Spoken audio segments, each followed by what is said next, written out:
All right. Welcome, everybody.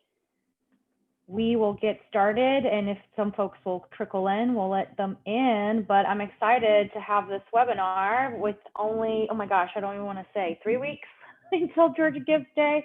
This is actually a great timing. We have Jennifer here to share a little bit about creating compelling content. A lot of really great tips on this webinar, so I'm excited for you guys to listen in. To answer questions, you can pop them over on the chat. But I know we're gonna get, if you're gonna get the slides and the recording, and you will, those that registered will get it via email. So without further ado, I'm gonna turn it over to Jen to take us through this workshop. Thank you again for being here today. Awesome. Well, thanks for having me. I'm sure I'm the only one who figured out that the boisterousness of conversations after the election has my voice a little hoarse, because apparently I don't talk during COVID. So I've got tea, water, and cough drops, and we'll probably maybe have a little bit more interaction than I had planned on, just so I can kind of get through. So bear with me. But with that, I want to just thank GCN and of course Karen and Emily and Louisa that are on the call for having me today. I think it's 3 weeks, but we've got time, and we're going to throw up a poll. So if we'll do our first poll here today, this is really a temperature gauge of the room. Awesome. All right, there's the poll from Emily. So how do you feel about your content plan for Georgia Gives on Giving Tuesday? We'll be honest here. Okay.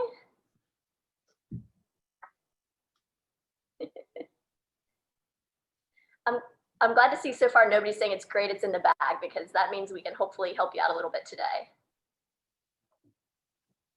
Nice. All right, so it looks like we landed about 53% saying, hey, I feel pretty good. I've still got 3 weeks. But some folks also feel in the heat of, I've got 3 weeks. So let me tell you a little bit about what this is not going to be today. So first of all, when I talk about content, we're really talking about photos, video, and graphics in this case. So yeah, let's see if anything else is coming in. Oh, really? Tied 25-25. Okay, cool. So I'm going to hop off my little stool here so we can really get going. What this workshop is not going to be. So I'm going to move to this next slide here. We're about to talk about what it's going to be, what it's not going to be. So I'm not going to tell you a bunch of really expensive ways to create content. I don't think you want to hear 3 weeks out. A lot of you do not want to hear that at all in 2020. It's been a tough year for a lot of nonprofits. The other thing I'm not going to do is spend a lot of time telling you you need to spend a lot of your time in the next 3 weeks on content, because I know a lot of you have many different pieces of the pie that you're in charge of. And so we're going to really just give hopefully some tools that I consider in the line of reduce, reuse, recycle. How can we kind of make the most of what you've already got? So with that, let's kind of run through what to expect. Awesome. A little about me. So that'll be first. We'll go into some basic tools for visual storytelling, mining for content. That's really kind of going into what do you already have on hand, and then shooting and editing with your computer and your iPhone. And finally, which is going to be a fun, I think, a way to cap it off, zooming in on what works. That'll be a little bit of a surprise there. So, okay, here we go for the throwback photos. So on the very left, and I love everybody in the chat box, so keep coming in the chat box. I know Louisa and Emily are monitoring that if you have any questions that pop up. But on the left here, believe it or not, is me at my first job in Myrtle Beach, South Carolina, in a very rare snow in Conway, South Carolina. I started off as a video journalist reporter. So as you can see there, shoot, write, edit, and somehow at the end of the day, you got to figure out how to look decent being on TV. And in that case, I was actually the morning reporter. So I was going to bed at 5 in the afternoon, getting into work about 2 in the morning, fronting all these live shots throughout the morning shows, going in and filming my show for the next day, going home, and then the good news, usually ending my afternoon at the beach. So not a bad life. So that was 2 years. That was after I graduated from the University of Georgia. In 2011, I moved to Cincinnati, Ohio. That's the middle picture you see there, where I was one of their general assignment evening reporters. Big fancy camera. Yes, I had a photographer, but yet again, was still shooting, writing, editing, all of my own stuff. Okay, move my screen around a bit. All right, last photo there is my lovely husband. Oh, let me go back. Let me give him a little more shine. Met him volunteering for a nonprofit. So as Karen says, often we We owe a lot in our lives to nonprofit. I certainly owe my marriage, so thank you. He was at a United Way event mentoring. And so I came to Atlanta in 2013. I was a multi-platform producer at Channel 2 for their community affairs department. So if you're familiar with people to people, family to family, stuff the bus, that was all in the wheelhouse of the community affairs department. And was the community affairs manager and ended up, drum roll, in August launching my new company, which is Plot My Story. And really this slide here just talks about my personal mission statement with this. And so that mission statement being connecting people through content by putting underrepresented stories on the map. And so I'll get into that part in just a little bit here. All right. So real quickly, the kinds of things I do to be thinking about the things that we're talking about today. Media creation, still that shoot, write, edit, working with particularly small businesses and nonprofits and figuring out how do you do that with the tools that you have on hand? What can I bring to that with my resources and experiences as well? Media consultation, so that's figuring out how we can curate and disseminate that story to get it on the map. So this is where we talk about what does that mean? In this case, it could be anything that looks like your target audience. So that could be a donor, that could be a local journalist. But for me, my passion project is what you'll see in media distribution. So I know Emily's got some links to maybe pop in here if they're not already up. Some ways to connect with me. My personal passion project is this plotmystory.com. And it's a lot of fun. If you go to it, so far we're plotting, and plot being a story plot and plot being plotting something on a map. But we're putting on a map a lot of these really fun pandemic friendly places to visit. So that's state parks so far, it's drive-in movie theaters, it's wineries all around Georgia. And then my email's there at the bottom, that'll be up towards the end as well. And that is how you reach me. So that's a little bit about me. We'll get into the more fun stuff here. And I think we may have, let's see if we've got, yeah, another poll. So here's our poll that's going to be coming up, just trying to gauge the room on what do you use? Do you use iPhone? Do you use Android? What is your, and maybe both. I mean, I know sometimes you got personal and business.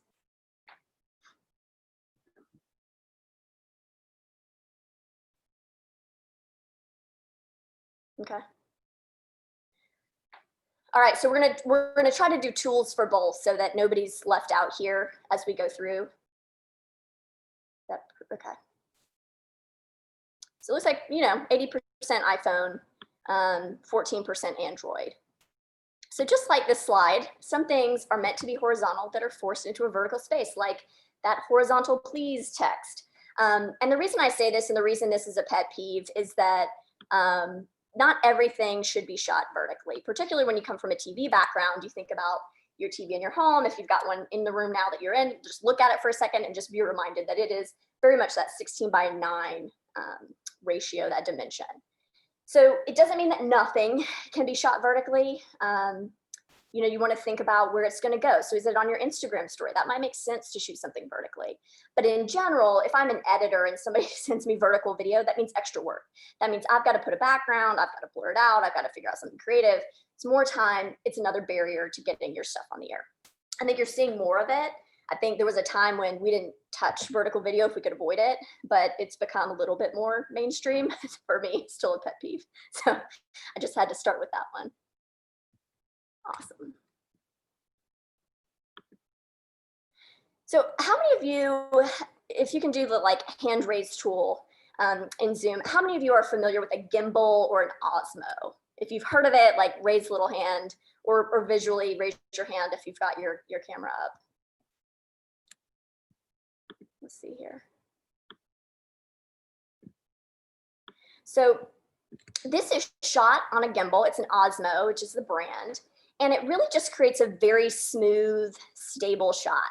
So if I had my phone and I was trying to go around and walk up, this is Brasstown Bald up in North Georgia, it'd be pretty shaky, it'd be pretty jumpy. But you can see this is pretty smooth, and we'll wait till it gets that nice end of the shot finish as it turns and the sun comes out and you see the rays. You see how kind of stable all the line of the mountains is in the background there. And then boom, there's the view shot. So the reason I show this to you, and I'm actually gonna do a little show and tell here, hopefully everybody can see me in addition to that presentation. But this is what it looks like. This is what I shot that on. It's not on right now. But if I take my phone, put it in here. I'm loving seeing these Instagram and LinkedIn connections. Thank y'all. Okay, so you see it's kind of flimsy here, but I turn it on and it will calibrate. So it's calibrating to me. It's assuming I want to shoot a vertical video, right? And we're gonna put in that link if it's not already up of where this is on Amazon. You can buy it for like 120 bucks for the combo kit. And then I just like tap this button and all of a sudden it's like, okay, you wanna shoot in a horizontal. That's cool. So there's a lot more to this, but just to give you an idea, I mean, you can create a really seamless shot. I think why this could be cool is particularly during COVID for folks who can't get in and volunteer with you, take them behind the scenes with this camera. I think it could be really fun. This comes with it if you get the combo kit. Another great tool because it then becomes a mini tripod for you that you can set on your desk and do your videos with. So cool little option for you. Again, it's a gimbal and in this case an Osmo. Shouldn't have given that one away. That one I use for my business, so y'all are getting the good stuff today. Tiana, how are you? I see you. All right, so we've seen that. This is simple, and this is really just to get you thinking creatively. I'm sure you all are familiar with MacGyver. This is just like the time in life to be a little bit of a MacGyver. It's like, what do we have? What can we make happen? And so for me, I needed something to hold my phone and I didn't have time to buy anything. So I went, this is the end of, and I'm ashamed to say it, this is the end of a selfie stick. But I just unscrewed it, which I didn't even realize I could. I thought, let me see if this thing unscrews. And sure enough, I had like a cheap, this is probably like a $15 tripod from Radio Shack from 15 years ago. And it ended up being the universal mount that I needed and could just put that right on my tripod, right? And then where'd my phone go? Cool. I was gonna do a poll to see who still had a selfie stick, but I thought I wouldn't embarrass you like I'm embarrassing myself. Okay, so boom. Now I've got another tripod and camera right at my fingertips. Awesome. Okay. This is just a little bit of tips and tricks for when you are shooting video. I don't know if you all can do hands up again for if you're kind of the go-to video person. If you're shooting a lot of video, go ahead and just kind of raise a hand. And oh, and it looks like perfect. This is the one we wanted. So how does video get done in your org? So I produce the video content. We've got somebody else that's doing it. We hire somebody to do it. Videos must be nice. That's my favorite one. Yeah, wow, okay, 45% there for a second for videos must be nice. Okay. Got it. All right. So it looks like most everybody has some kind of help and or zero help. It looks like the option. So some of you all 14% doing all of the video content, other staff being 24%, and then hiring outside being 29%. And I know for a lot of you, it's probably sometimes a mix of both. So that's helpful. So in looking at kind of some of the basics you want to be thinking about as you know you are doing video, if you're in that position. I'm gonna go back here.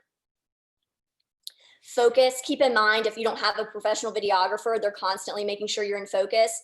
If you're moving around like crazy, your camera or your computer is having to figure out and recalibrate constantly. What should I be focused on? So it's running all of those calibrations and it might be jumping back and forth between focusing on the background or focusing on you. So keep in mind, just try to keep a little bit still.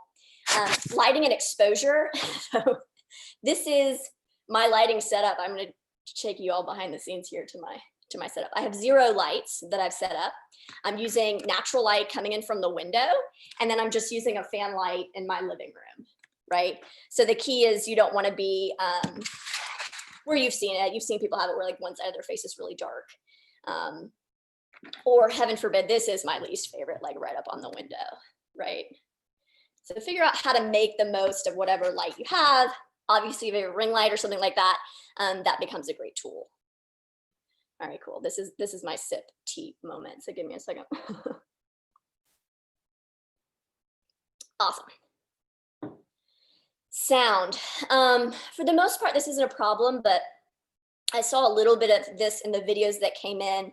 People were way too far away, and then you get a lot of what we call room noise. So just keep in mind, before you speak, just get silent and ask yourself, what do I hear?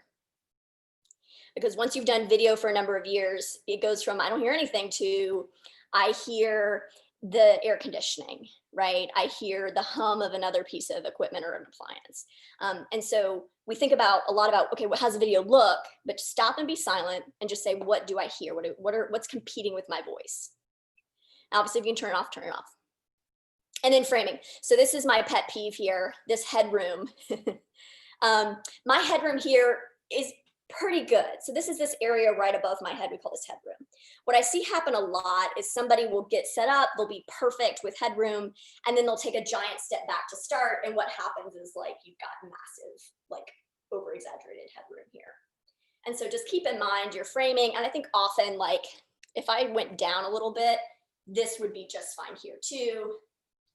Kind of this sort of shot, this torso shot's just about right. Again, I'm loving getting some of my pet peeves in. Cool. And I'm just checking the chat box, making sure y'all pop any questions you have as we go. Awesome. All right, so this is kind of my setup. My COVID setup is this idea of not necessarily putting on a lav mic all the time, but having this option to pull in, you know, something on a boom like this Rode and TG mic that I have here. That's great. And the other piece of that is, can you see on the left, the prompter is in the computer. I don't know if you all are, who's using prompters and what they're doing. Can y'all throw hands up on that? Have you all used a prompter for anything you've shot for video? Okay. Yep, I see one hand, two hands, cool. So the little icon you see in the middle of this slide, that teleprompter, is the app that I use on the Mac. If you have a Mac, I think it's a great tool. I want to say maybe it costs like 40 bucks. And you can, anybody in the room can download the app on their phone and run it remotely. So you can be 10 feet away, 20 feet away and watch and run it as fast or as slow as it needs to go based on how fast they're reading. There's also a trial on that. So if you know one's coming up that you have to do, just get the 30-day trial and you'll be golden. I want to mention something. I want to make sure I'm not missing any polls here, which it doesn't look like I am. Let me see if you all can see this. So this is just a music stand, right? Real simple. And I had my laptop sitting right on the music stand. And then I had the camera and the tripod right behind it. And the key is that lens wants to be as close, and you'll see it on the left in that picture, as close to the top of that computer laptop as you can get, because the further away they're reading, the more you're going to see it in their eyes where they're not looking at the lens, right? Or, this is key, don't be too close, try to get a little bit further away. And then those eye movements aren't nearly as drastic. When they're really close, it becomes exaggerated, right? Cool, I see the Osmos popping in. Oh, free on iPhone, awesome. Cool. Yeah, I love that y'all are answering. I don't even need to jump in. Y'all are answering this perfectly. Cool.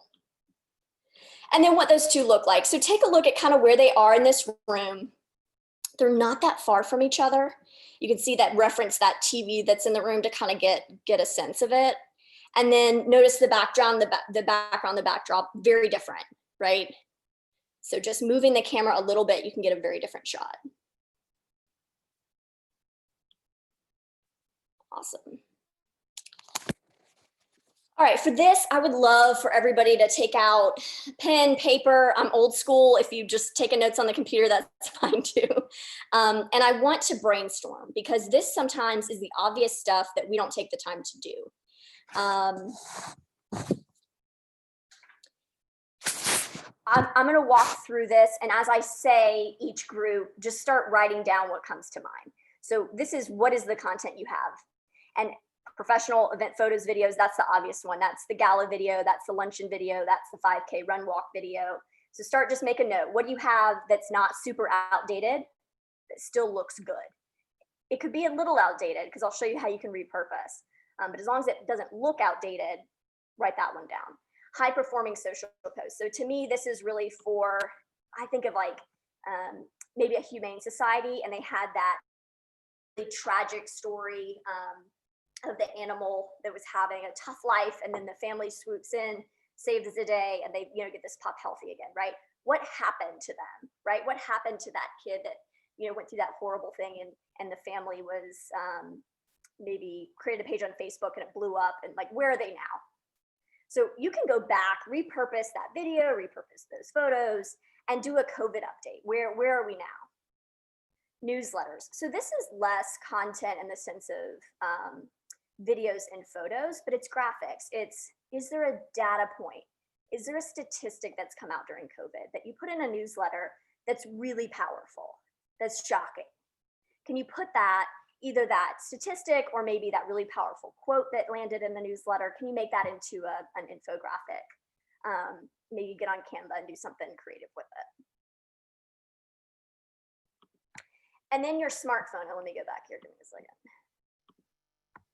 I don't know about y'all, but my smartphone is filled with pictures that never see the light of Instagram or Facebook, that kind of just get forgotten. And it doesn't mean they're not usable. It doesn't mean that you can't do something with them, but we tend to forget about them. And maybe they need a little bit of repurposing, but can you take 15 minutes when we're done here and start scrolling through your phone to see what's happened during COVID that you might be able to use? Supporters. So this is really about user-generated content. This is going to be any hashtag that you used at a walk or run, hopefully maybe a generic hashtag that people are using during COVID. Have you really mined that content as best you can, ask the permissions you need to ask, and then repurposed it on your own page? This one, I'm going to lump board members and donors into the same group. But just take a minute and think, who are my top 5 donors, board members that are just good at social, right? Their content's great. They're putting out good stuff. And have you used their stuff? Have you repurposed what they're doing in a really cool way? And then finally, collaborators is going to be, if you're the local chapter of an organization that's a national or international organization, are you leveraging what's being created in other places that's still relevant in Metro Atlanta or across Georgia? And a great example is the Georgia Center for Nonprofits, of course, which has this really awesome Giving Tuesday toolkit. Are you making use of what's in there? Awesome. Okay, this is the concept that, to me, it's not earth-shattering, but if you can start thinking in this way, you're going to have access to so much more content than you thought you had. And it's this idea that photos are, when put together, frame after frame, become video. One frame of the video is a photo, right? And so if you have access to one, you potentially have access to both. I'm not missing, I'm looking at this chat. Cool. All right, I think we have another poll coming up. So this is our PC versus Mac poll. Which do you use? Kind of give me an idea here.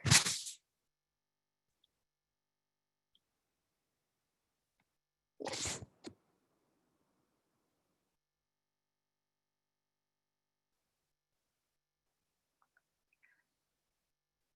A lot of PC, okay. But a good bit of Mac. I mean, like 26% Mac, and then, hey, both. And then often, like, even if you're not working off both, you probably have somebody on your board in the organization that has whatever, the counterpart is to what you're missing. So with that, I'm going to start with PC. How many of you that went with PC, which was 57%, how many have used that snipping tool for something? Are you familiar with it? Okay. Yep. Okay. So I'm seeing some hands go up. Nice. Yep. Perfect. So snipping tool on PC being the shift command for version on Mac. So even if you've done this before, for kicks, if you're on a PC, you go to that Windows button and you search snipping tool, you should see a really fun little scissor come up. And then I think it's been a minute for PC, but I think you have to click new. And then basically you can click and drag and turn anything that's on your computer screen into a still image, right? And the same thing goes for, let me go back here. The same thing goes for a Mac. It's Shift Command 4. All of a sudden you've got crosshairs that pop up and you click and drag, and then anything that you select becomes a still image. So how can we use that? Let's look into this a little bit more. So many screens up. Okay, perfect. So this is a video that I shot out at Arabia Mountain. And you know, it's important to note, you've got to have rights to be able to pull from videos. Make sure you've got rights to whatever we're talking about. But that aside, think about what is online, what is on, you know, somewhere on a drive. Make sure you're viewing the highest quality version of that, which is what you see me just doing in that screen. You want to make sure the highest resolution video becomes the highest resolution photo. And so I'm going back and just trying to find a point in the video that I like the photo. This one, decent, right? So crosshairs are up. I'm going to click and drag, and this becomes my photo. As soon as that's done on a Mac, it lands on your desktop. You'll see my mouse go and find that and drag it back. So now I have this picture, right? Cool. So what do you do with that? This next slide is just a really simple example. Let me click here. Oh, hold on, I think I'm gonna have to force it forward. It becomes a picture with a quote, right?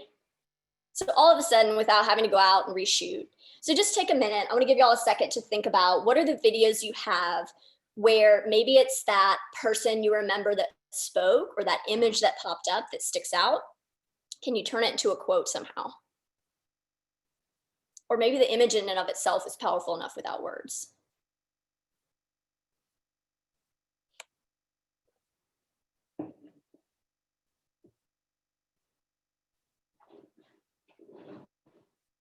Give y'all just another second for that.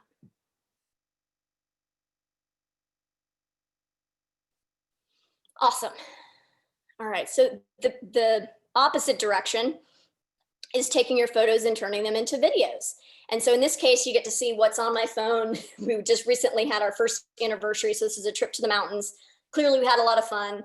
And I'm just kind of picking out some of the photos that stick out, some of my favorite shots. And this is an iMovie on an iPhone, but we've got links to whether you're doing this, you want to do a screen record. We'll be putting that up next. So there you go. Really simple example, but just a reminder that you can turn photos, multiple photos, into moving pictures and turn that into a video. So oftentimes you'll be adding, you know, some sort of voiceover or music to this or graphics on the screen. But just a reminder that it's something to think about. So some of you may be asking, well, how did you record your iPhone? Who has recorded their iPhone before? Hands up on that one. Cool. I'm seeing a hand. Let me look at my other screen. Nice. So for folks that haven't, this is where we're going to put up those links for how you record on your iPhone, how you record, perfect. And that's tips for recording on different devices. It's super simple on iPhone. It sounds pretty simple on Android. To be honest, I haven't done it and I'm not openly endorsing any of the other, there's a couple of third-party apps that are recommended in those articles. I haven't tried any of them, but I wanted to give y'all an example of where you could use that. How would that be helpful to record a screen? Would that be your computer screen or your iPhone screen? In this case, hey, why don't we do an Instagram story and literally walk people through how to donate on the website? So here it is. This is my phone on GAgives, and I'm going to show people how to donate to Georgia Center for Nonprofits.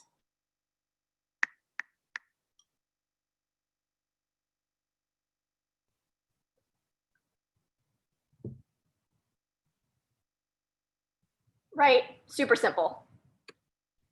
Super simple, and then you've got, you know, 10, 15 seconds of content. And you're walking people through how to make a donation, which I think is a great simple piece of content to have.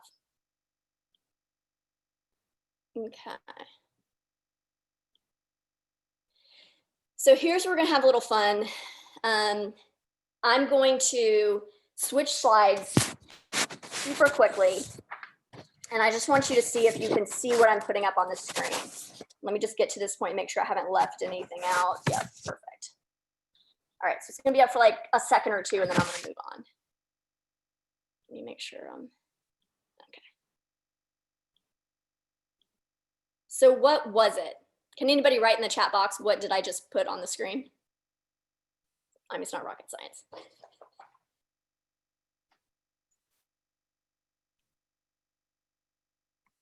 Drum roll. Okay, yeah. So I think Brandy's is most telling because yes, it is a Zoom call, a Zoom meeting. And we've seen so many of them. It's almost like, was it this call? Was it the 20 other calls I had this week? That piece, that visual is no longer new. There's a phrase in news like 3/4 of news is new. And if it's not new, it's probably not going to be information to people and not going to be eye grabbing, attention grabbing. So this is the fun part. I wrangled a couple of my friends into doing a fun Zoom call. And just to get your wheels spinning on how you might be able to make use of Zoom in a fun way. This is great with your board members or some, key donors or your staff even. So here we go. The first one here, this is perfect for, I think Crescent is on here for Habitat for Humanity. If you're on here, shout us out in the chat. But this is, help us offer the keys to home ownership. What does everybody have in their house? Everybody has a key. So can you get somebody to go grab something in their home and to turn it into a more attractive Zoom visual? This is cool in a couple ways because one, it was just a heck of a lot of fun with these folks. But also, as soon as you, after that meeting, go screen grab this, turn it into an image and send it to them, they're much more likely to share it because they had a piece in that, they had a stake in that time, and it's emotionally it creates some sort of emotional connection, right? So this is your kind of Habitat for Humanity example. Here's another one that works for anybody. So I literally just went around my Zoom call and I said, all right, Chris, you write hey, Ebony, you write need, Elizabeth, you write you, and nobody knew what I was making, but they just had a piece of paper and a marker, which is what I told them to bring, and they started writing. Which I love the help, that's my favorite. And then at the end, again, screen grabbed it, and you can roll on it. That's what I would suggest is rolling on your Zoom call, recording it, and then screen grabbing from there later. I say that because you'll see it in a few minutes, I'll explain why. Here is one more example. It's time for Georgia Gives on Giving Tuesday. And we were rolling because it was like pat your head, rub your belly, like everybody was trying to get in at the same time. My personal favorite is pause and make a donation.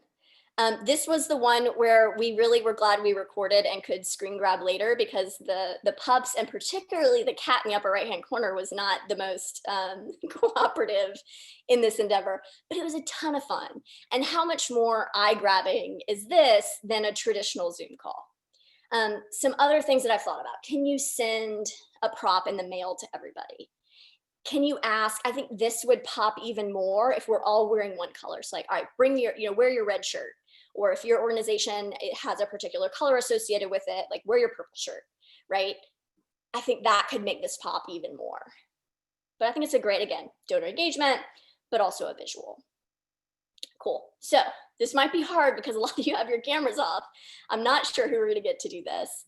If you have it, take a second, we'll give it like, a minute, and go grab something in your house that has your nonprofit logo on it. So what do you have? Is it a pen? Is it a t-shirt?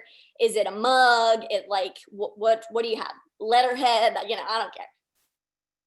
And if you're up for it, for anybody that's willing, and if you don't want this recorded or you don't want to screen grab of this, just keep your camera off. But go ahead and put it up. Yep, perfect. Emily's got it up to the camera. So we'll wait for folks to get in here. Yay! Oh, I love seeing people. Yay! Global growlers. Oh, global growers. Awesome. Okay. I'm trying to read here. Always uptown. I like it. Nice. All right, we'll give it about 30 more seconds. Oh, I see a t-shirt popping in. Awesome, Kristen. Thank you. Cool. I see Tiana went to grab something. Oh, yay! I love it. This is awesome, y'all. Perfect. All right, I'm good about 30 more seconds. Yay, Tiana's back. Cool. And then I'm gonna do a little screen grab here. I'll count it down in 10. Those logos nice and up there. 9, 8, 7, 6, 5, 4, 3, 2, and 1. Awesome. Perfect. Right? So it doesn't have to be like a ton of work. It doesn't have to be, you know, it's make it a scavenger hunt in people's houses. Like have a good time with it and then have some content you can use and push out, because, you know, if you can leverage their channels in addition to yours, you know, just amplifies the message that much more, of course. So I'll end here with my email there on the bottom. You know, obviously I do consulting. There's an hourly rate for that if you want to kind of have a direct conversation on what you're doing for GAgives, and if I can help in any way. I've got a special rate coming up before GAgives Day. You can reach out, but just don't be concerned. You've got 3 weeks, and there's ways to use what you have. You don't have to reinvent the wheel here. I do know that we have a few minutes left. We've got about 15, 20 minutes. Before we kind of cap it early, I did want to offer an option for questions. So anything, throw it at me. It could be something we talked about or something we didn't. But let me just pull up the chat box in case anybody has anything they want to jump in on. Love that comment from Louisa. Yeah. Tagging GAgives. And on that note, Louisa, did you want to jump in on anything that particularly relating to GAgives and suggestions? Yeah, sure. Hey, y'all. I think I love this because I think what you got to think about is the what and the how. And I think Jen's showing you some ways to be creative without, you know, spending a ton of resources on it. But the what, it really is about telling this, like some stories, right? Like think about it. You have such powerful stories that I would probably focus on at least one, if not more, especially with 3 weeks left to go. You don't want to go and start with donate. I would start with, here is the what, the why, the how, right? And we've been talking about that. You know, why, what is your organization about? Why should people care? And I think telling it via a story of talking about visually showing your clients or your employees, like using use what you already have to tell those stories and tell them succinctly. I don't think, like, if anyone here pauses and watches 5-minute videos on Facebook, you're lying. It's not. So I think you think shorter is easy. Sometimes it is, sometimes it isn't, but I think using a teleprompter to, you know, or asking questions and asking folks for testimonials that you can then kind of bling out a little bit, or not even that much, but, you know, sharing stories and really trying to tell people like this, it's easy for you to jump on, you know, share your goal and tell people. And I think day of, having reminders, if you're trying to win a prize, make sure that you're communicating that. So really try to bring people down the funnel, right? Like you have your audience, you're probably trying to reach people, and then you're really trying to get people to donate. So think of that story arc and push people down so that day of, you're not trying to get new donors. You're really trying to convert your donors to either do a recurring or reach this goal that you have for the hour, for the power hour. Make it digestible for you and for them. Yeah, and I see Evelyn with social media calendar. Louise, I don't know if you want to jump in on that. I think, you know, anytime, whether it's Facebook video or anything, well, certainly it depends on the medium, and it does matter where you're putting it. I think it just depends on how compelling. You know, in TV, it's this idea that if your best image isn't first, your best sound isn't first, if I'm not caught in the first couple seconds, I'm not going to hang on. So, you know, just being thoughtful about what is the first thing people see, what is the first thing people hear. And for me, audio is probably, I think it's not given as much weight as it should be, and thinking about what is the sound, what is the image. Yeah. And, you know, is there a social media calendar? No, because everyone's individual. If we had a template, everyone would use the same template and then no one would pay attention to it. So it's a tough one. I know that would make sense. I think that what you're thinking about in terms of posting too little or too much, I think you got to think about the story that you want to say. And I think once a week is as you get closer to that, like as long as you're telling people this is coming, this is our goal. You know, it's like NPR. Hey, we're going to stop talking about it if we reach our goal. So I think it's okay for you to be honest about that and basically plan for hey, we're trying to reach this goal. We need your help. And I think sometimes it's okay to ask donors to share something on their network and then ask them to donate. You don't want to fatigue yourself. And you can kind of tell because you're probably like, am I saying this too many times? You probably are. And also, you're going to have to test and learn. There is no magic answer, because if there were, we would all be social media influencer stars and we wouldn't, wait for our organizations. So it's really about, I think as we get closer, it's okay to be messaging. I would say with email, it's probably, think about the political campaigns, right? You're getting them daily because the election was just happening. So I think it's okay to follow that, but then you're going to send a thank you. Do not forget to send a thank you, and you're going to give them a break. So I think if you communicate that it's coming and that you're excited and then there's a new story, you don't want to repeat yourself too much. I think the day before, day of, I think that's okay. I think social, you're going to do more than email just because that's how the platform works. Think of y'all, you're probably going on social and reading more posts than you are reading individual emails. So think about your behavior as a consumer and follow it with that. And think about, okay, how much do I have to do? Think about your goal, think about how far you are, and try to make it digestible for you and for other people. And you're going to see what you're going to see, and you're going to just basically try to test and learn from it, because every year you're going to make it better and better and better. And if you don't mind, Emily, can we throw up just that very last poll while we have a second? Just give me some feedback on what was helpful. I know everybody's at different, stages in their video production and content creation. So what was helpful to you, particularly right now as we come up on GAgives? I think for me, when I think of the kind of content that I really want to see right now, so many of us have not been able to connect with the nonprofits in the ways we would have in years past, obviously. So where can you take me? What can you show me that shows the need, that shows the reality, whatever that looks like for your organization? Okay, let me see this coming in. Cool. Okay. Super, super helpful. Do folks feel like you have some things in mind for content that you weren't thinking about before this? Raise your hand if that's the case. Just kind of give me an idea if you've thought of a couple things in the last. Cool. Yep. Nice. Nice. Awesome. Thank you for the hands. Well, great. Well, we'll give it just another couple seconds for any last question, but I so much appreciate you all taking the time to come out.